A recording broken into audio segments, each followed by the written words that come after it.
this bill and would like to inform the House that I'll also be making amendment towards it. I'm supportive of this bill because it contains a number of practical and positive changes, including the implementation of the Tell Us Once principle for businesses, which is a long overdue step that will increase efficiency and reduce duplication. Good regulation is absolutely critical. When it is done well, it improves the lives of both citizens and businesses by making systems more navigable, reducing red tape and allowing more time and resources to be spent on creating value. Reforms like this matter. But I want to be clear that this bill, as it currently stands, is extremely modest, and the scale of the challenge that we as an economy face is extremely large. So if the government is truly going to make a difference from productivity through legislative and regulatory reform, it has a very, very long way to go, and it really needs to up its ambition. I'd like to talk about 3 areas where it needs, in terms of how I believe the government needs to address regulation and how the government really needs to step up its ambition. It's about the government needs to prioritise the areas which can make the biggest difference to the economy. It needs to update its speed of addressing these issues, including by utilising AI, and it needs to change incentives fundamentally. But also it needs to change the mindset where government is no longer a monopoly. Government is effectively a monopoly provider of services to the economy, and it acts like that. It behaves and it abuses its monopoly powers like many other organisations across the economy. And it is time that the government acted like a service provider to citizens as customers rather than as a monopoly provider with all the abuses that come from there. And I'm going to use a particular example that goes to an amendment I'm making this bill to show how ridiculous, frankly, I can't think of a better word, government sometimes behaves in its bureaucratic activities as opposed to trying to address the issues that our citizens face, doing those as easily as possible. So let me start with ambition on regulatory reform. I was extremely heartened when the Treasurer stood up and spoke about the book on abundance and the message that was clear, which is that supply-side reform is required to deliver things that the community wants, including cheaper energy, housing that is affordable and accessible, the things that I think the entire community wants. Doesn't matter which side of politics or what sides of politics you are. We all want, I think, our families and our young people to be able to access housing. I certainly want us, all of Australians, to be able to access energy as cheaply as possible while doing the right things in terms of emissions reduction. And it was right for the Treasurer to acknowledge that supply-side reform is really critical to this. And I acknowledge, I think it's really positive that you see a government on the sort of progressive side of Parliament talking about red tape reduction, because this is normally the area that is left to the sort of conservative or side of government. So I think that is really positive. But the question now is whether the government is going to act enough to really fulfil on the issues that it actually identified. And so let me talk about those 3 areas where I think it needs to work hard. Firstly, it needs to prioritise the areas of the economy that need reform most urgently from a regulatory regulatory reform point of view. Now, these include the EPBC Act, housing, and I'll say industrial relations. And I want to give the government credit for the fact that they are starting to address, trying to address the EPBC Act and the regulatory reform there, and they have made modest steps in relation to housing. However, I do want to call out that from a housing point of view, there is much further ways that they need to go, including by incentivising the states effectively to make the regulatory reforms that are required. And the current way that they are incentivising the states is just not working, because all the states currently are not going to meet the current incentive structure that the government is planning to use. So the government has to rethink how it is going to incentivise the states to reduce regulatory burden.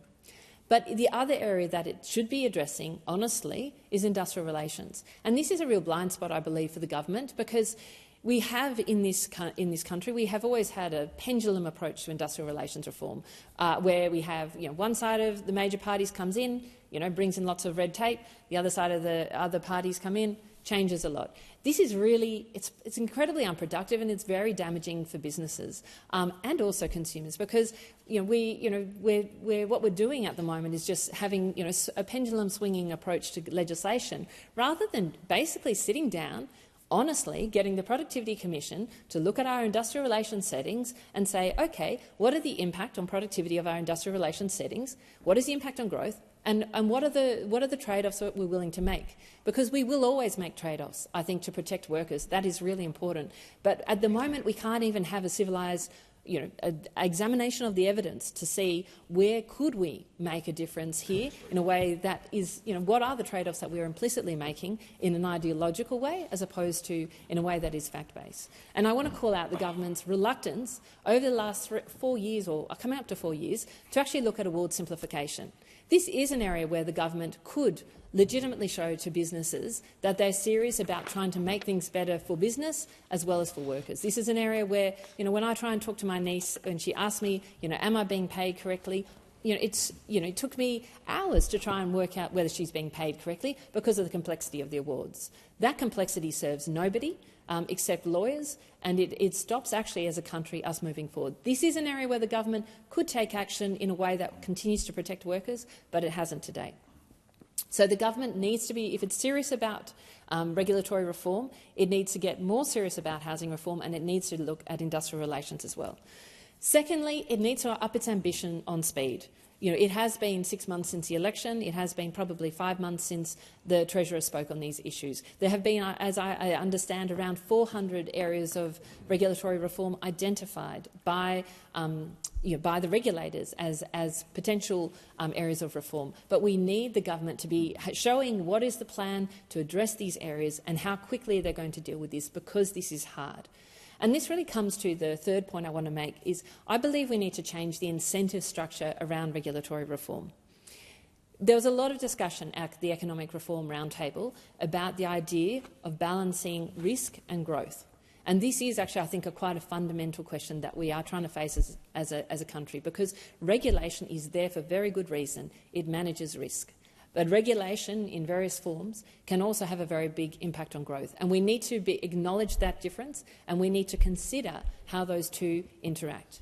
But as regulators, the incentives are all about risk, and so it is up to the Parliament and up to the government to indicate that growth and opportunity is also needed in terms of how we think about our regulatory settings.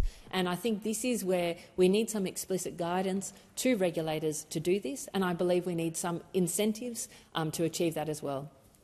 And I think to achieve those incentives, I think what we need to do is actually have some hard measures around and targets around this. I asked the Treasurer last week about what targets he would put in targets potentially around regulatory reform. He said he's talking to the Productivity Commission about this, and I think that is an appropriate step. But what I want to know really is, when is he going to come back to the House and report on those measures? Because regulatory reform, red tape reduction, it is really hard, because all the incentives across the economy, particularly in this House, are if there's a problem, let's regulate. Oh, because it's no cost to anyone. I often hear this. It's like, oh, well, if you just put in a regulation, it actually doesn't cost the budget anything. In many cases, it doesn't cost the budget anything, but it costs businesses something, and that is the problem. And that is why we do need to change the incentives around regulation. We need to change the guidance to the regulators, but we also need to create some hard targets for the government to be held accountable to. And I support the BCA's real push on this and other business groups around this. And I want to try and talk about the sort of second point I want to make on this is really one that was made, I think, by the previous speaker, which is government is a service provider.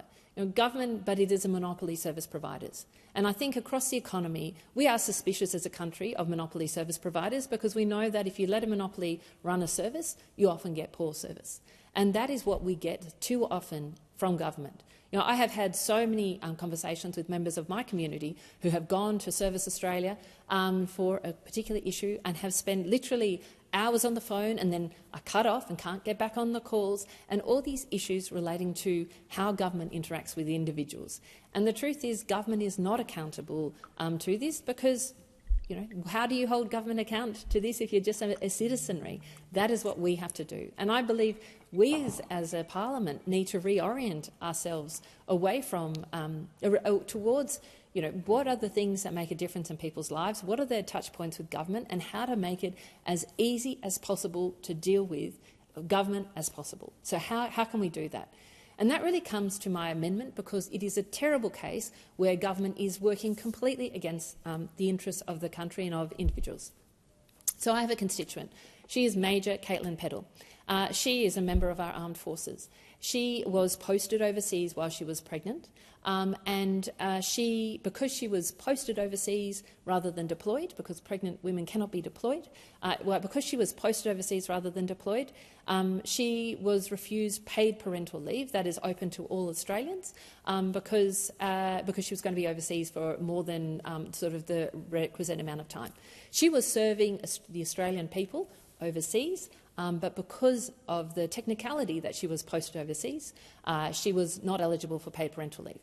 Now, the services are a really important part of my electorate. I have 3 enormous bases. I have Watson, Catterbull and the Victoria Barracks in my electorate. I deeply respect the impact that the Defence Services contribute to our community, and they are really important parts of our community. But the feedback I get constantly, actually, from the Defence Services is that we don't pay enough attention to families when we look at defence. So let's see what Caitlin's experience was. She then appealed this decision and she won. She won that, which was great. And you say, OK, this is great, this is positive, she gets her paid parental leave. Services Australia, in its infinite wisdom, decided to take her to the federal court to overturn this. She won the first time, then Services Australia got her on appeal, and then they won. And so Caitlin Peddle has been rejected from having $14,000 odd worth of paid parental leave paid to her as a member of our Australian Defence Forces.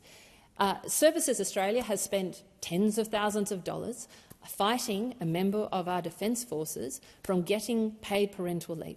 Let's be honest, paid parental leave is open to all Australians who any Australian actually, who fits the criteria. She fits the criteria. The only reason she didn't was because she was deployed overseas for Australia, and because she was out of the country for the certain amount of weeks, she was no longer eligible for this, and Services Australia took a completely bureaucratic, narrow interpretation of the law and took her to court. I mean, I just sit there and go, what a waste of money, and what a perfect example of government fighting against what it actually believes.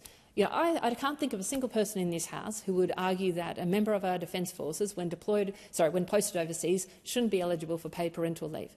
But this is how the law is currently drafted, and Services Australia, pursued this law rather than actually accept the sort of natural justice of it. I have been trying to get the government to change this law for over the last year, and we still haven't made any changes, and I still have not had from the government any amendment or any sort of change that would make a change for the future.